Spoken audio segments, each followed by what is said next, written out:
If you're a facilities manager at a warehouse and your HVAC system goes down, it can turn up the heat, literally. But don't sweat it, Grainger has you covered. Grainger offers over 1 million industrial-grade products for all your operations, including warehouse HVAC maintenance. And even better, they offer access to experts and fast delivery, so you and your warehouse can both keep your cool. Call 1-800-GRAINGER, click Grainger.com, or just stop by. Grainger, for the ones who get it done.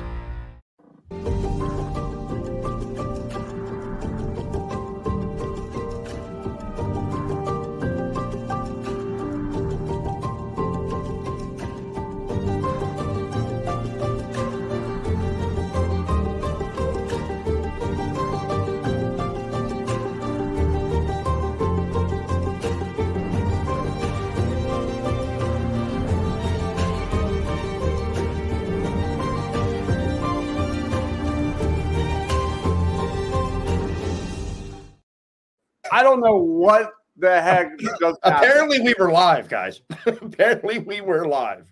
We're live. We're like AJ Brown. We went to the locker room at the half, but we're coming back. We're going to break down in-depth analysis on everything good and bad and the horrific from Nick Sirianni in this 28-23 win. Joining us, he is Shane Happ at Shane Happ NFL. What's up, man?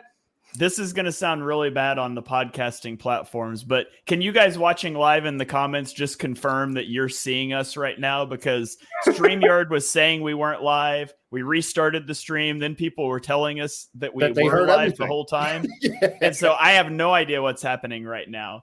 But I'll just repeat the same intro from last time, that the Eagles won, and I am livid about it. And this just feels like every other Eagles post-game show. So here we go. This is awesome. Let's go.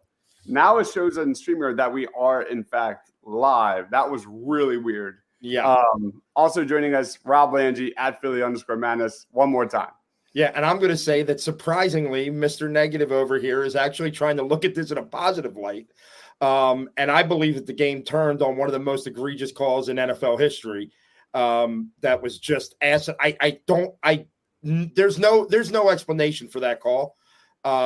It was not a good Nick Sirianni day. There's no doubt about that. But I also believe the first 2-point conversion was an absolute. He got the ball across the line. So I'm gonna ride on that as well. But no, not a good Nick Sirianni day. But this game always screamed tough to me. And I think the worst possible thing that could happen to the Eagles was they got out to a big lead early and then kind of figured that this Jacksonville team was going to go away, and they didn't. And then helped by that phantom fumble call, we had a game all the way to the end. But there was quite a few good things in this game that I hope we talk about today. There were some good things in this game.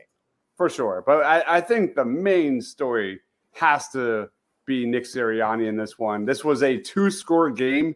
If you didn't have a coach that was making the same decisions as a 12-year-old playing Madden 25, there's a lot of head scratchers. Lead us off, Shane. Good and bad. What happened with Nick today? I mean, it's the same thing that's been happening with Nick for a long time.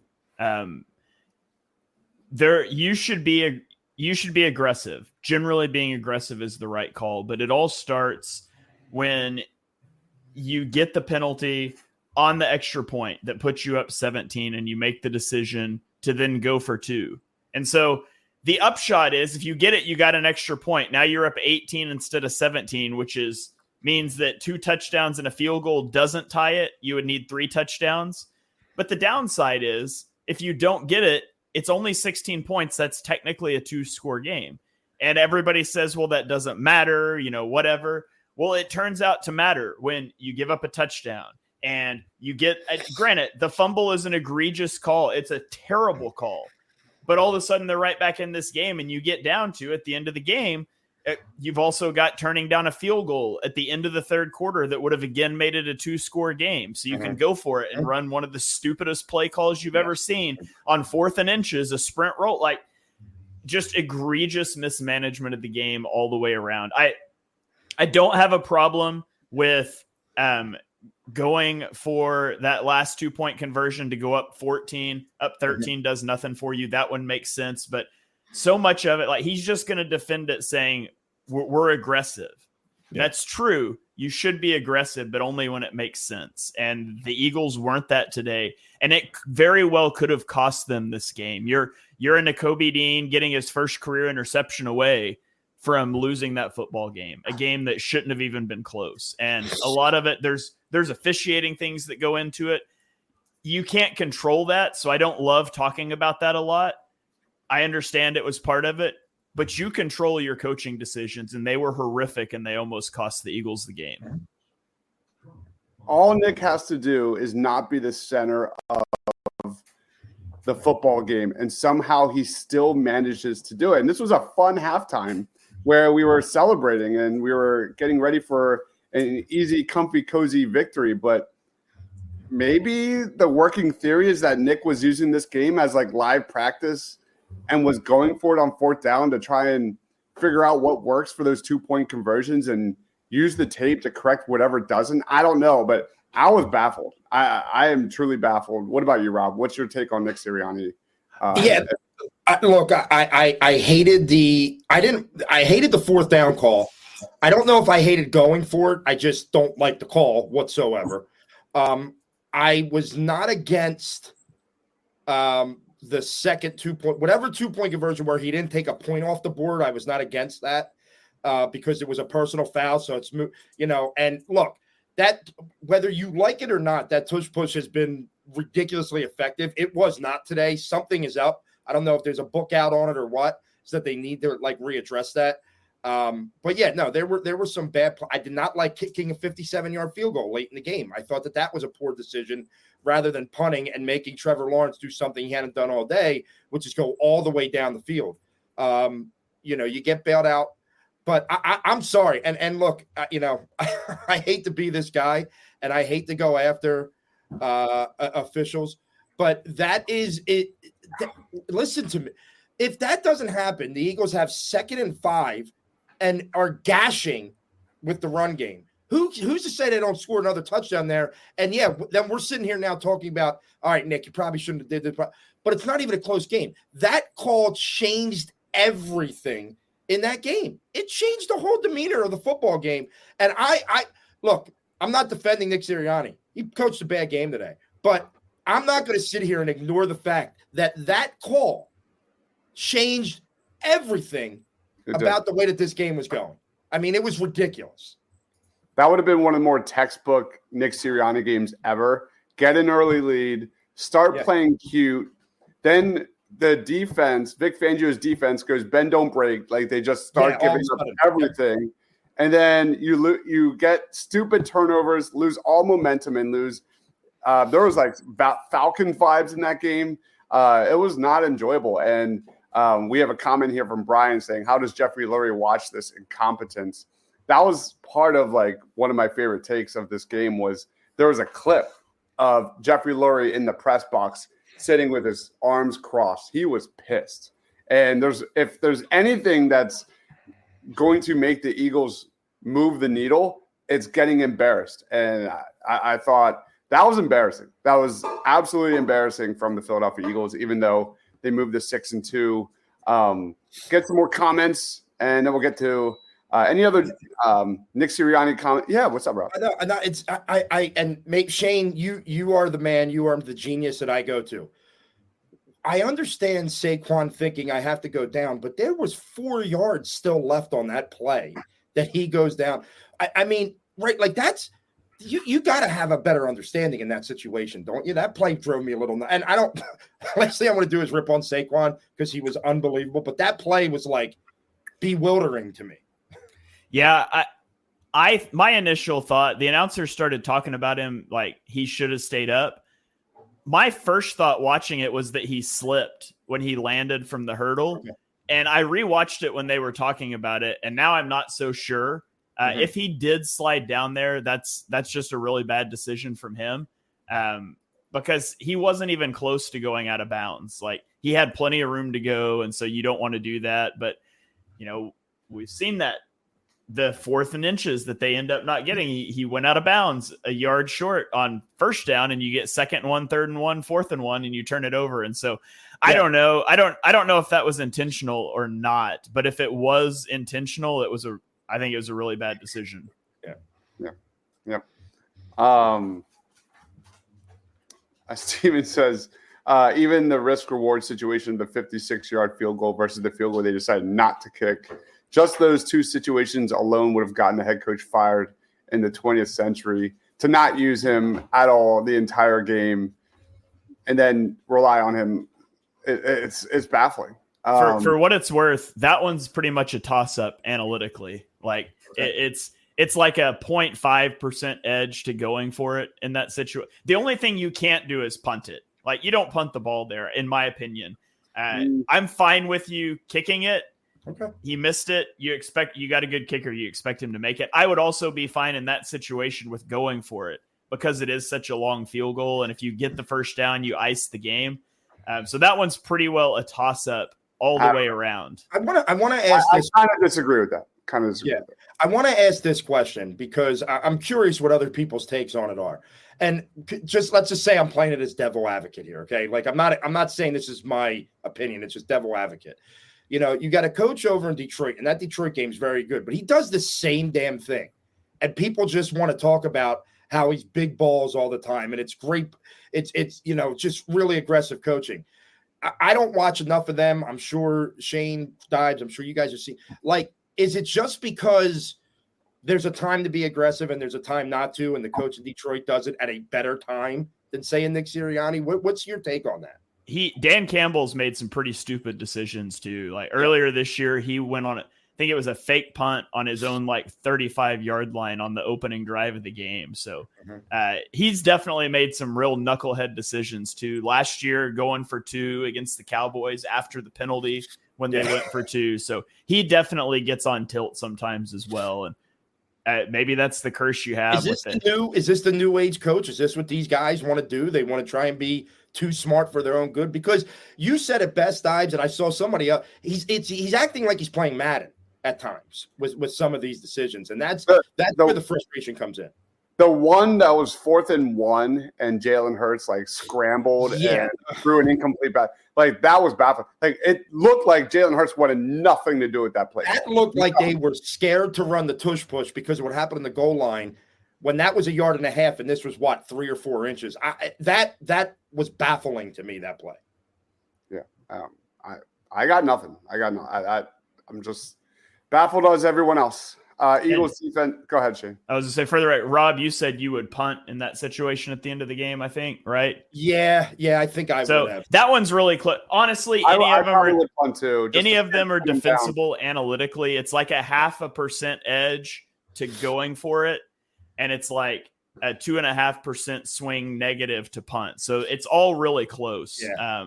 You could make an argument for me personally, I'm fine going or kicking the field goal. I would not like the punt there, especially since you just gave up a 70-yard touchdown drive. But they're all defensible decisions, analytically speaking. It's kind of a do whatever you want to situation.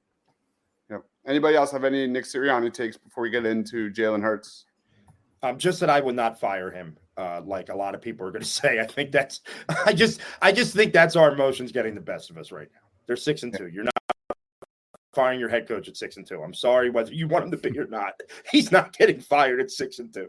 Ryan says Hurts still passing those wide receiver screens is awful. Scary when he does it. I do love him throwing right around 24 times per game. 20 to 24 throws is perfect, but him running 13 times isn't. Run him 5 to 7 times.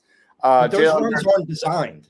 A lot of those runs are not designed. They're him making plays with it. That's what he's made to do. Like, you can't say if they had 13 design runs, you have a right to complain. But if he's breaking out of the pocket and making things happen, that's okay. I mean, that's what Jalen Hurts does.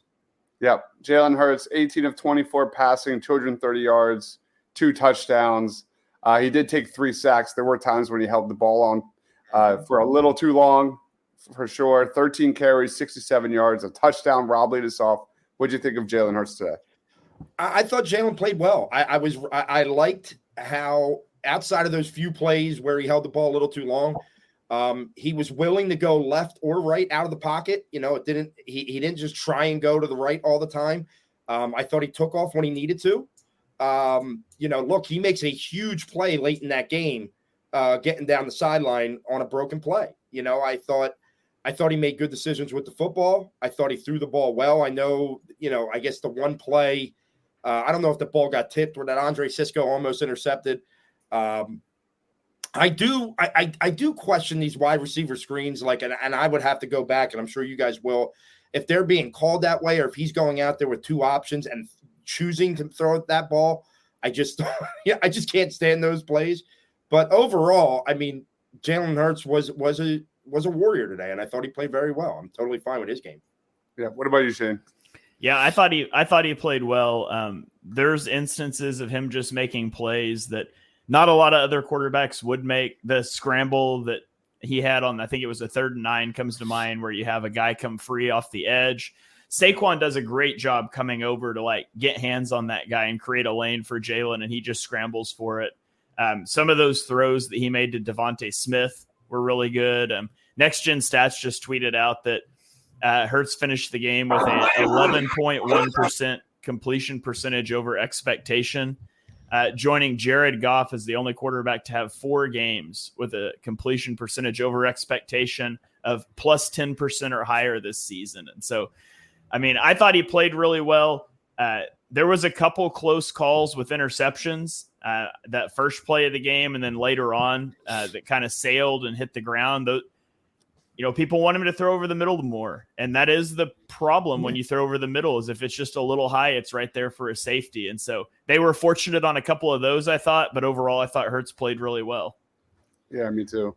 I think there's a lot to be said about, interceptions are going to happen in the conflict, as a game goes on, especially if he is throwing the ball over middle. And like you said, Shane, that's going to happen. I mean, yeah, that ball that's out on, not a good throw, but I'm all about clean games, but let's not act like he's never going to throw an interception again. If he's getting the ball over the middle, there's going to be an interception. You just got to hope they're not at times that are crushers to your offense. Yeah, I'm pulling up the Devontae Smith touchdown, which might go down as one of the greatest catches of the season. Plays in this game that were just absolutely unbelievable plays from the Eagles that could all go on a list. I don't even think the Devontae Smith touchdown is the best catch in this game. That Jahan Dotson catch that was down unreal. The sideline was and that wasn't even a good throw. The Devontae Smith one is my guy or nobody is on that one. Yeah. The Jahan Dotson one was just, I mean, you threw it up and yeah, you got the guy with his back and you underthrow. That was all Jahan Dotson. That was an incredible catch. Unbelievable. I tweeted out when that one happened, "Welcome to the trust tree, Jahan Dotson." Yeah, I was gonna say, just take his over in yards and catches next week because he's going to go to him now after that. Yeah, but yeah, the Devontae Smith catch, that was just a Devontae Smith drive. I mean, you get the conversion from empty on, I think it was 3rd and 6. You get, I think it was it might have been the very next play. You get the play action bomb to Devontae Smith, and then you get down in the red zone and penalties strike again. And penalties were a big deal in this game. The Eagles, it felt like continually were putting themselves behind the sticks with, dumb mistakes. And then you get the 3rd and 22. Devontae Smith catches that one in the back of the end zone. It made me, I thought about, you run that little screen for an Anais Smith on 2nd and 22. It's almost like Devontae Smith was like, no, it was supposed to be me. They just said Smith and they threw it to the wrong guy. And Devontae was ready to make him pay on 3rd down. Here's the Jahan Dotson catch. Oh my God. It's unreal. I was shocked he came up with that. When he caught that, I still didn't believe it. A good 5 or 10 seconds after the fact. Between those two plays, the Saquon acrobatics, and then honestly the Nakobe Dean interception, which I thought was tremendous, not just because of where it was in the game, but this is not what this guy does. He made a great catch on the ball. They were just 4 really, really fun and good plays in this game for the Eagles. Yeah, it was great. Hurts 50-50 balls are 80-20 with AJ and Devontae. Cameron says totally fine with Hurts protecting the ball and taking the sack first drive, second quarter. Take the field goal up 10-0. We got Eagles, Eric. What's going on? CPOE rewards people with great ball placement and receivers who can sky up for the ball. Doesn't understand flow. Let's just roll on. How would you grade Jalen Hurts today, Shane? I would give him I'd probably give him like a B+, A-. I thought it was a good game. There was a couple times the ball kind of got in harm's way. I'll have to rewatch. I don't think they were necessarily like terrible. It just, there's a couple dicey plays that were close, but overall I thought he played really well, made some big throws down the stretch and, helped overcome some coaching inadequacies in this one. What about you, Ryan or Rob? Yeah, I think A- is a fair grade. I think there were a few plays, but overall, I mean, he did everything you would, you ask of him to do. You just popped up Ryan's question there. I don't even know if it's selfishness as much as panic, right? Like sometimes I feel like Nick Sirianni makes a decision early, and if it doesn't work, he then spends the rest of the game trying to make up for that decision, and it comes off with these really bad decisions. Like, I think he has a lack of self-confidence that he feels the need that if he makes a mistake that people are going to talk about, he then overcompensates for it and tries to continue, and it ends up making more and more mistakes. Like, I don't think it's a selfish thing. I think it's honestly just overcompensating, trying to make up for an earlier mistake. Yep. All right. Freddy Clip says Hurts's completion percentage is going up. Dean for the parking space. That was hilarious. Yeah. That was a funny story. I also love Shady McCoy, saying how the Eagles have been around for centuries during the halftime show. That was amazing. I need someone to clip that and find that, because that was just an epic. He is a different breed of man. The best was how he ends the interview after Saquon has a big run. He's like, Saquon's got me going nuts, and he runs away from the microphone. God damn it. I love Shady. That was so funny. All right, let's get to Saquon Barkley, 27 carries, 159 yards. A touchdown. He also had 3 receptions, 40 yards, and a touchdown. Just a monster game from Saquon. Shane, lead us off on Saquon. Saquon's such a good runner. What is that spin move into a backwards hurdle over a guy? That was one of the most insane things. That's one of the most insane moves I've ever seen somebody pull off. He's a game changer, and, he makes impact on plays that everybody sees the spin move. Everybody sees, the hurdle. He makes plays in pass protection that people don't see. But again, I love Saquon. I want to preface this by saying I love Saquon. I think he should be an MVP candidate. If we accept the premise that he was trying to give himself up to stay in bounds at the end of the game, it's like the third game that he's put the Eagles in a bad situation with knowledge of the sticks and game management. So there's some concerns there, but man, he's such a fun player to watch. And I don't want to take anything away from that. So the Eagles would not be where they are without him. It just feels like, man, it's like every other week, there's just this one mistake that shouldn't be that big of a deal, but it is, because the Eagles end up putting themselves in these situations for it to matter. So Saquon played an incredible game. I would love for somebody to ask him about going down on that one if he slipped or went down on purpose. I'd love to know. By the way, if you go to the main NFL Twitter page, this is their now cover photo with Saquon, the reverse hurdle. Go check that out. It's really funny. Travis says, is Saquon McCaffrey good? Saquon had 2 more stop shorts on potential first runs. Well, and a couple of them, this goes back to they look like he gets the first down, but he's getting marked short constantly. So obviously he's doing something wrong, because he'll run for 9.5 yards. He does it all the time. And it's almost like he thinks he's getting the first down, but he's not. I'm not, once again, Shane said it. This guy's so much fun to watch. He is such a game changer for this team. But those things are oh my God, just don't do that. Just go. Even if you go out of bounds, if you get the first down, they still will have to use their timeout and the 2-point conversion, and you still get to run a play on third down with nothing stopping the clock. Just go get the first down. Yeah. Daru Jones says, best running back in the game, period. Sucks the coach is incompetent to put your players in that position. That my take on Saquon is he shouldn't have been out there. He is clearly getting banged up. And if the Eagles had gotten the points as they should have, this game never should have been that close to begin with. So he looked hurt, and I'm very curious to see where he's at going forward. Eagles Eric says Saquon is not smart. I thought Saquon took a very painful on the reverse hurdle. He did. He got up and didn't come back in for 3 or 4 plays. Yeah, he was stretching out his knees too. Like he looked like, Cameron says Saquon will show up on the injury report. He tweaked something. I agree. So he did not look good in that second half. And we were all hoping for like a Will Shipley type of second half. It never happened. Are we concerned about this A.J. Brown injury?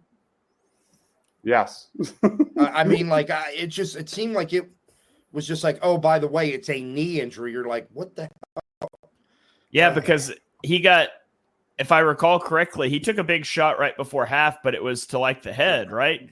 It was right at the 2-minute warning, and he got hit while he was spinning in the head. And I didn't see, like, I remember thinking like, oh, that could be a thing. But it didn't look like it was anything lower body related. And then he came out of the locker room and then went back into the locker room before stepping on the field. Like I can show the play here that he took the hit on in just a second. And it just there didn't look to be anything knee wise that was going on. And so here it is. I mean, he's spinning, he gets hit in the head from behind.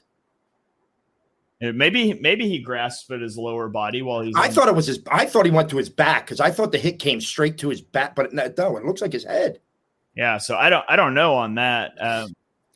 I fully expected him to not come back. I thought it would be concussion related, and then when they said he was out with a knee, I don't really know. So that's the burning question that I want to know about as soon as possible. Yep. Let's go to receivers.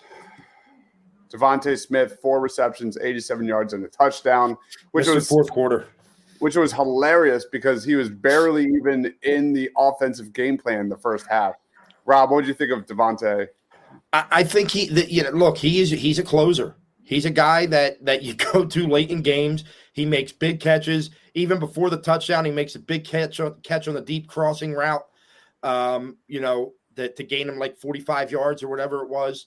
The guy is he's a closer. He may be invisible during portions of a game, but at the end of the day, when you need a catch, when you need somebody reliable, you're going to look at old number 6, and he makes things happen. So, I mean, the stat line may not read great. That a lot of people may not look at that and say that's great, but hell, they were 2 or 3 of those catches were huge catches in this game for the Eagles. Yeah. The one I think was like a third down where he really had to adjust to the ball and got the first down. I forget I think it was a slant or something along those lines.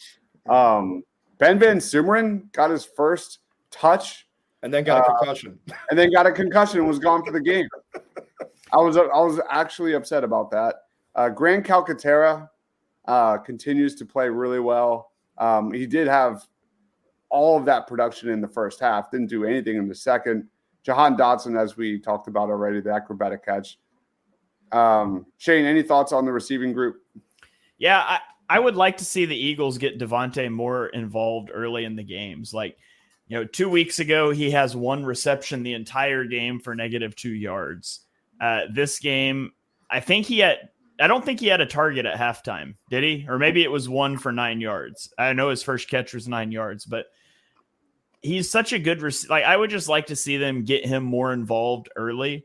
But I mean, he was incredible at the end of the game, helping close that out. We talked about the Jahan Dotson catch. Overall, you like what you saw from the offense in this game, minus the penalties. And there was a lot of things they did that didn't work, but that I was still glad that they did. They come out the first play of the game with Ben Van Sumeren on the field in I formation and run play action. Yes. They threw Ben Van Sumeren a pass off of play action out of I formation. They did the jet sweep play that I talked about last week on my on the Shane page, that they were setting that up. Like, even though none of those plays really worked, it is the counter that you have to make teams think about. And I think they can get those to work. It just didn't today. And so I liked a lot from the offensive approach. I thought they moved the ball well.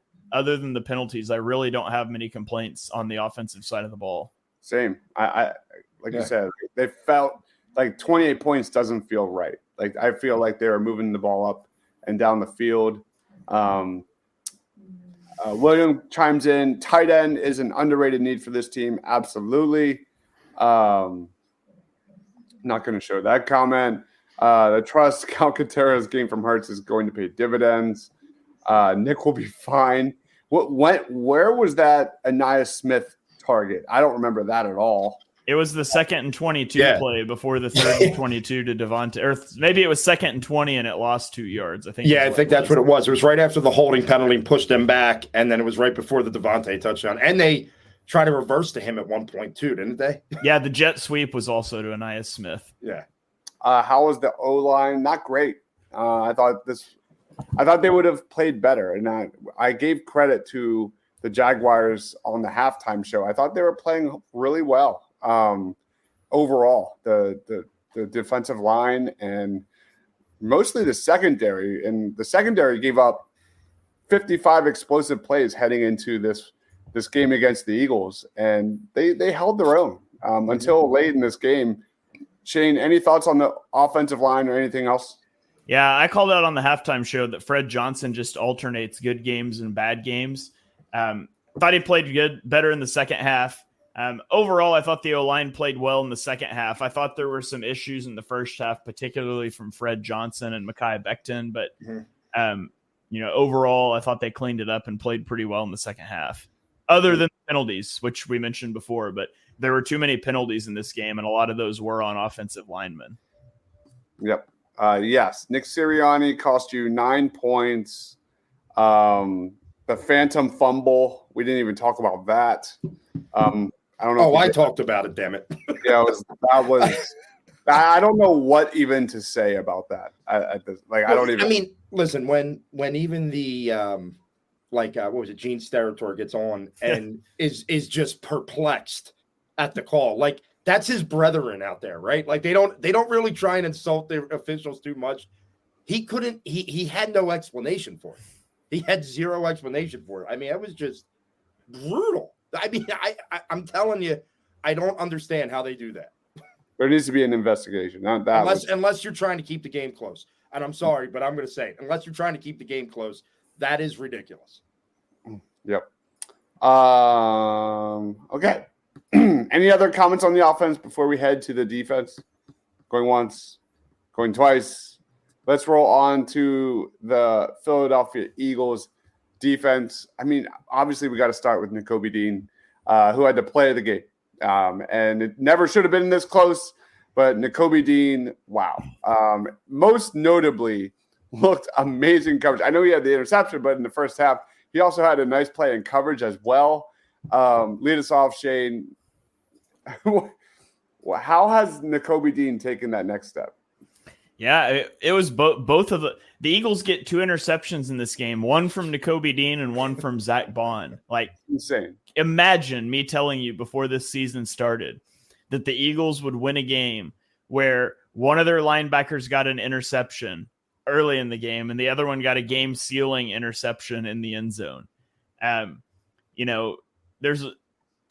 It's just crazy. Like, these guys have played pretty well for the whole season. And Nakobe Dean has been more up and down than Zach Bond, particularly in coverage. It's still not his strong suit, but I do think you're seeing growth from him in coverage.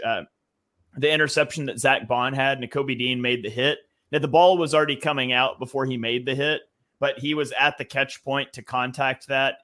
Had it been a clean catch, he would have made that a hard catch. And there's a couple other plays that I thought he was, good in coverage. And you have Zach Bond early in the game off of that play fake, sinking under that corner route. And that was a really athletic play.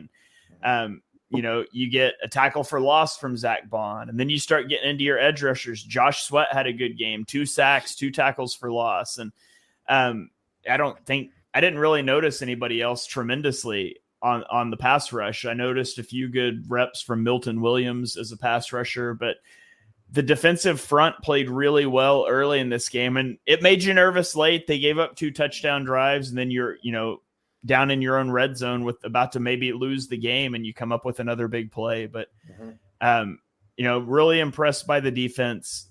You would feel better if they didn't give up those 2 touchdown drives, but at the end of the day, it's another good performance you'll take. I mean, Trevor Lawrence is a good quarterback, and he's prone to making some mistakes, but he's a good quarterback. And so they were always going to get something.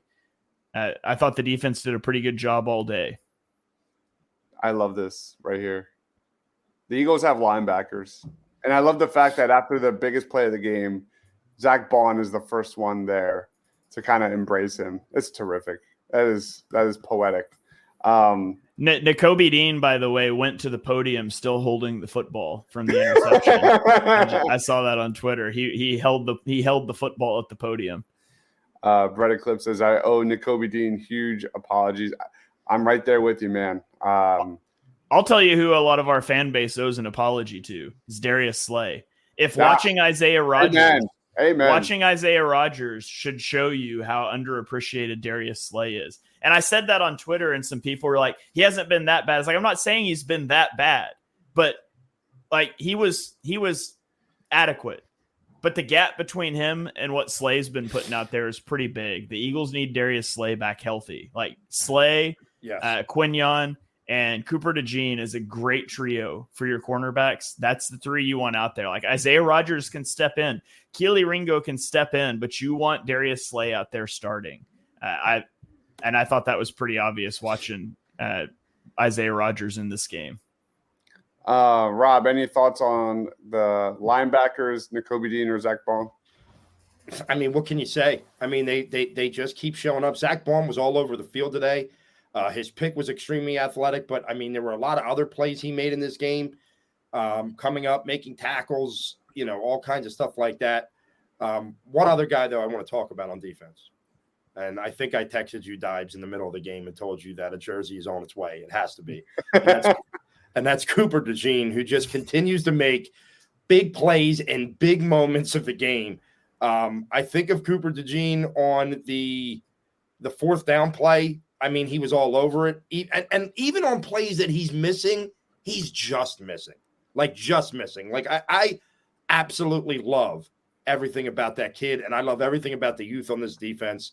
But, Nakobe Dean, I felt like a proud father when he made the interception in the end zone, boys. That's a guy I've been pulling for the last 3 years. It was so nice to see him get that pick and clinch that game. I'm very happy he got it done. Did anybody else think it was Quinyon Mitchell? I saw the 7. Did anybody else? I saw it was on his side. It was on his side, and I saw the 7, and I was ready to just go. Well, to be honest, I thought that until he caught it, and then I was like, that can't be Quinyon. Oh, that's so funny. I saw the 7. And then when he caught it, my brain went, yes, the more logical explanation is that was Nakobe Dean. Shane, you're terrible. Hey, I love Quinyon Mitchell. Don't anybody be clipping that and being like, I'm a Quinyon Mitchell was my CB1. I love the kid. I just know he can't catch. He plays defense for a reason. Oh, Cooper, man. He's got some swag, man. Yes. Man, that's awesome. Brett Eclipse says, I said that, Deibs. I have a Dean jersey, baby. I thought I wasted money for a while. I'm feeling better now. Who needs Andrew Van Ginkel when you have Zach Bond? How many snaps has Zach Bond even played on the defensive line? Like I feel like I go back to David's comments about Zach Bond every now and then, because Zach Bond is arguably the MVP of the defense, and he called it. He freaking called it, and he has been outstanding all season long. It's been amazing. And I mean, Andrew Van Ginkel, you know him more than I do, Shane, but he's more of a pass rusher, right? Yeah, he's rushing a lot more. He's dropping back in coverage and looking outstanding. Yeah.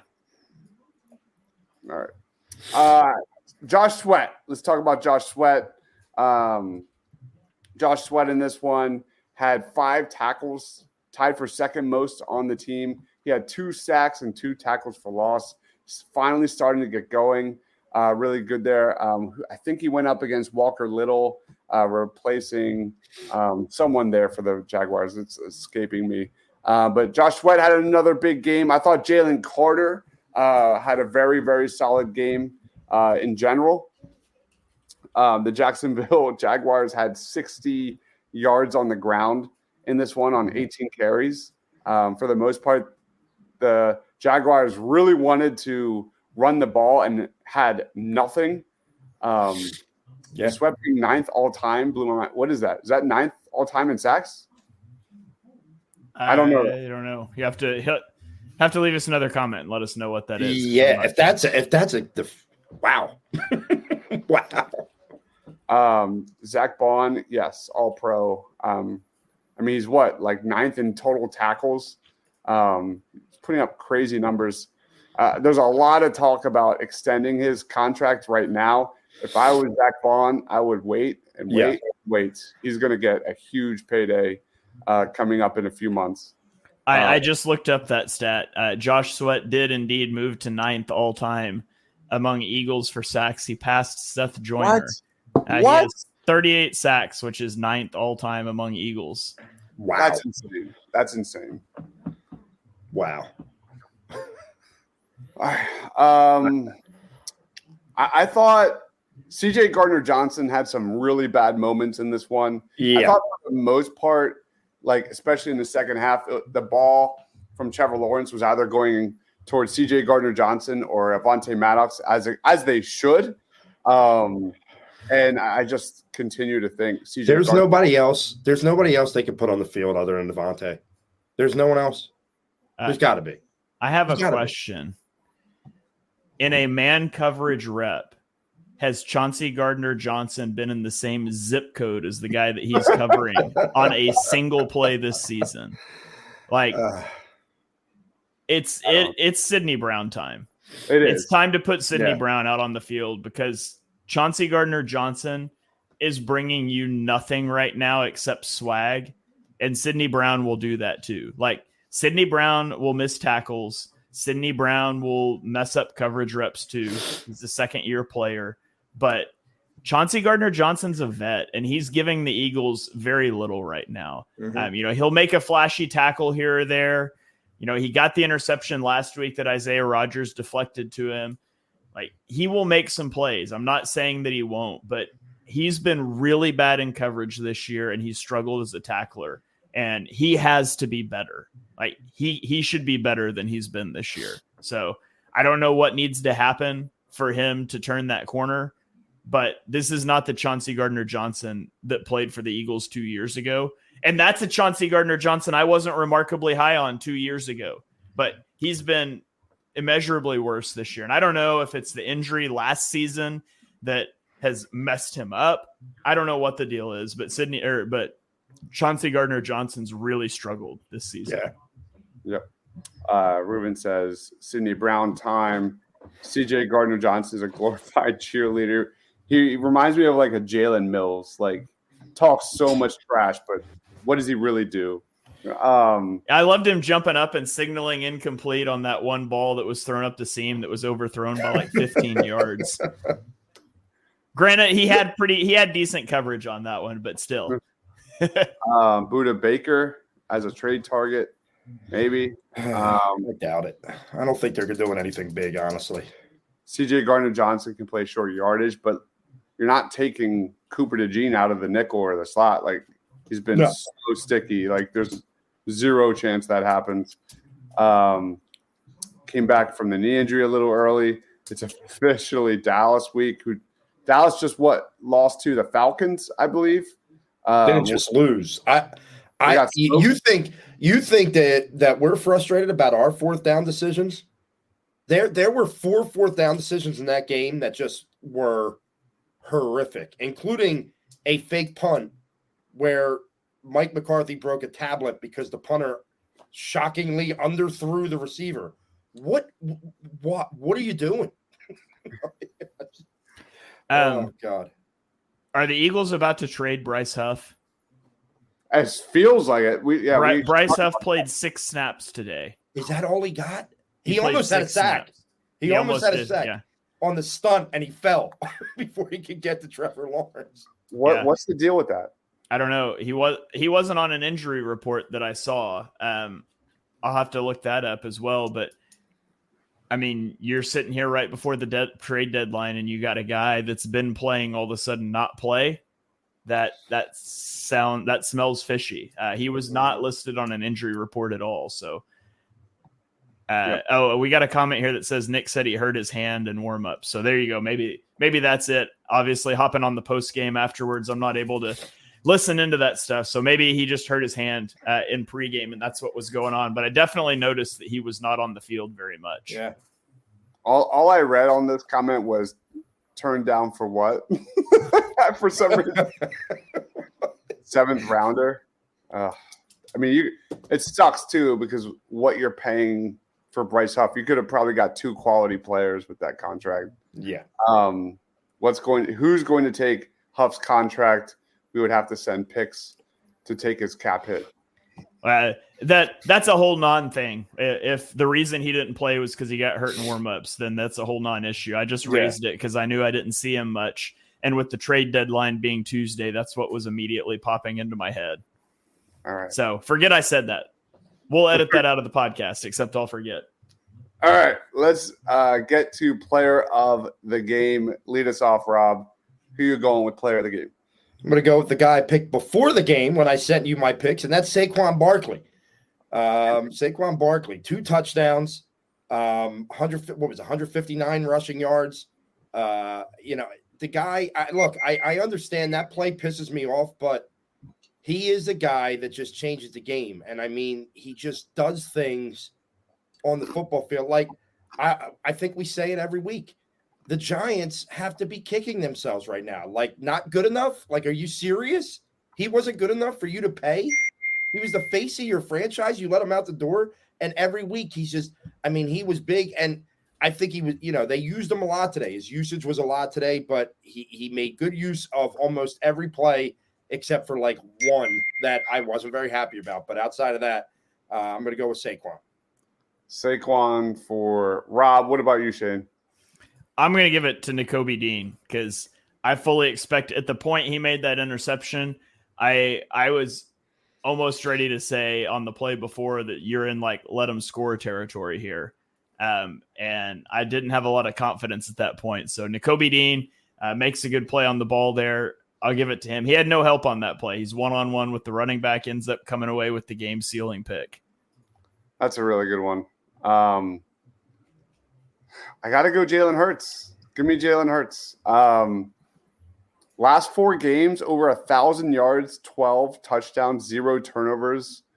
On the per PFF on 10-plus yards throws during this 4-game win streak, 20 of 29, 500 yards, 5 touchdowns, 0 picks. Man, not the best offensive show. Yeah, the offense, I thought, moved the ball, but I still want to see more mesh, more crossers, more short passes in general. But how do you not give it to Jalen Hurts, man? He's been absolutely making major strides the last several weeks, whether that's under center, pistol, play action, using the middle of the field. It's been amazing. So give me Jalen Hurts. Let's get to our Eagles game in 3 words or less. Shane, do you have that stinger? No, but I have it on my phone because I tweeted out, but I have it here. I've got it pulled up on the computer. We'll get that loaded into StreamYard so we can play it. But each and every week we send out our Eagles in 3 words or less on Twitter. So you guys head over to Eagles Pin Pull on Twitter after the game. Drop your 3 words. You can drop them in the chat here as well. And we'll put some of our favorites on the show. So we've got Johnny Page chiming in with QB counter bash. And Jalen Hurts ran that for a big gain in this game. David, I promise I'm not just taking guys from the network here, but David says, remember Jake Elliott? ? Nathaniel gave us a closer than necessary. Ancestor 25 said so unnecessarily stressful. Eagles AI Art said blood pressure high. Greg said fire the coach. We've got a take your points from Dan. We've got a Saquon not human from Max. X Sparrow gave us a it's never easy. We've got a how's AJ doing from Hop the Third, which is a huge question that hopefully we'll get answers on soon. We've got from Down 3R20, the reverse hurdle and all caps. Samantha says Heart Attack City. And Max said Smitty, not human. So there's some of the 3 words from Twitter. And again, you guys can go head over to Twitter after every game. You can drop those. We've got some rolling in the chat here. Q gave us a Nick is fine for 3 words. What? A little zipper emoji. So I'm with you, Q. There's some good stuff there. Beretta Clip says Dotson did something. We've got a talent elevates coaching coming in from John. We've got a back to normal. Eagles linebacker U from Travis. So lots of good 3 words there. Man, I'm trying to think of incompetent coaching decisions is got to be mine. That game should have never been that close. Shouldn't have been close. Nick needs to call 1-800-GAMBLER and get some help. I had a comment on Twitter saying that they should all take Nick to Las Vegas and just bet on everything he's not betting on. Because it's it's truly impressive how you can get so many things wrong. This is a great one. Brett Eclipse says BGN said the last time the Eagles had 2 linebackers with an interception in the same game was 371 BC. Was that from LaShawn McCoy? Is that LaShawn McCoy's stat? Maybe. Since it's been centuries that the Eagles have been around. Yeah. I'll go. Give me Cooper the Executioner. The Jaguars were 4 for 12 on 3rd and 4th down today. That has been the Achilles heel of the Eagles in recent years, getting off the field on defense. Give me Cooper the Executioner, who seems to be it seems to be a pattern now that he's involved in some big moments, some big plays on 3rd and 4th down, making tackles for losses, you name it, sticky coverage. Just been so impressed with Coop over and over again. I'm still waiting for offenses to stop throwing his way, but until then, Cooper DeJean has been so impactful in big moments. Wow. I was going to go with effing Dallas week, but then I remembered, no, I'm going to continue on my pedestal here and say, investigate NFL officials, because there was some shady shit going on. I'm sorry. There was some shady stuff going on in that game today, and I am not happy about it at all, as I believe that is where the game really changed. So I'm going to say investigate NFL officials. We have Phil saying, finish the sentence. Nick Sirianni is. Anybody want to play? I do not want to play. I'll say lucky. Very, very lucky. For whatever reason, the players love him. For everything I can think of, just let him be the mascot. Don't let him be the coach, because it's going to hurt the Eagles at some point down the road. Saquon was down. We have Shane is scared to play. I'm afraid of what I might say. Yeah. Well, I mean, I'm still angry. Yeah. All right, let's wrap this up. Rob, final thoughts on this one. Plugs, time is yours. Yeah, the Eagles got a win in a game that was a trap game. It wasn't pretty. It was pretty early. Some questionable decisions, some questionable officiating, but at the end of the day, the Eagles did get a win. They sit at 6-2 on the season, and it's Dallas week. And look, I know everyone's going to say, well, Dallas sucks anyway. They're terrible. Eagles, I can't tell you the last time they won down there. I feel like Carson Wentz was still the quarterback, and it was when Dallas was really – I mean, it's been a while, I feel like, since they've won in Dallas. And maybe I'm wrong about that. I just feel like they've struggled mightily down there in Dallas. And, get down there and do what you're supposed to do, and that's beat an inferior team and be 7-2. So I'm looking forward to that. Catch me Twitter, Philly_Madness. Catch me on Party on Broad Monday nights. By the way, Ryan, if you're watching, trying to take a shot at my fantasy team, I just beat the hell out of Deibs today. I just want to make that very clear. Deibs was smashed. I mean, smashed in fantasy today. So you could keep coming at the champ all you want, brother. Okay, you beat me by like 3 points last week. So that's all I got. Speaking of the Dallas Cowboys, Kirk Cousins, 19 of 24, 3 touchdowns, no interceptions, no turnover-worthy plays. The Cowboys are now on a 3-game losing streak, all of those coming at home. And when's the last time the Eagles won in Dallas? Does anybody know off the top of their head? 2017. Is that what it is? It was a Super Bowl season. They went in there and trounced them. It was a night game. It was a primetime game, I remember. Wow. Yeah, November of 2017. All right. Shane, final thoughts on this one, plugs. Yeah, man, the biggest thing right now is going to be the injuries. AJ Brown, Devontae Smith, Saquon Barkley. You're going into a game against Dallas on the road. It doesn't matter that they're not very good because they're a rival that's always going to play you tough. And then more importantly, even than that game, is you come right off of that into a Thursday game against Washington. The Eagles have an incredibly important part of the schedule coming up at Dallas versus Washington on a short week, and then at Los Angeles Rams at Baltimore. And so there are 4 vital games coming up, 3 of them on the road. The lone home game is off of the short week. And so you need the Eagles to be healthy. You need Jordan Mailata back. You really need Saquon to be healthy because Dallas can't stop the run at all. And you need Jalen Hurts to continue to play good football. He has 1 turnover-worthy play in the last 4 weeks since the bye. He had, what was it? 7, 8, 9. He had 11 turnover-worthy plays in the first 4 games. He has 1 in the last 4 games. So you need him to continue to play well. Let's go railroad Dallas, and we'll stop thinking about this game.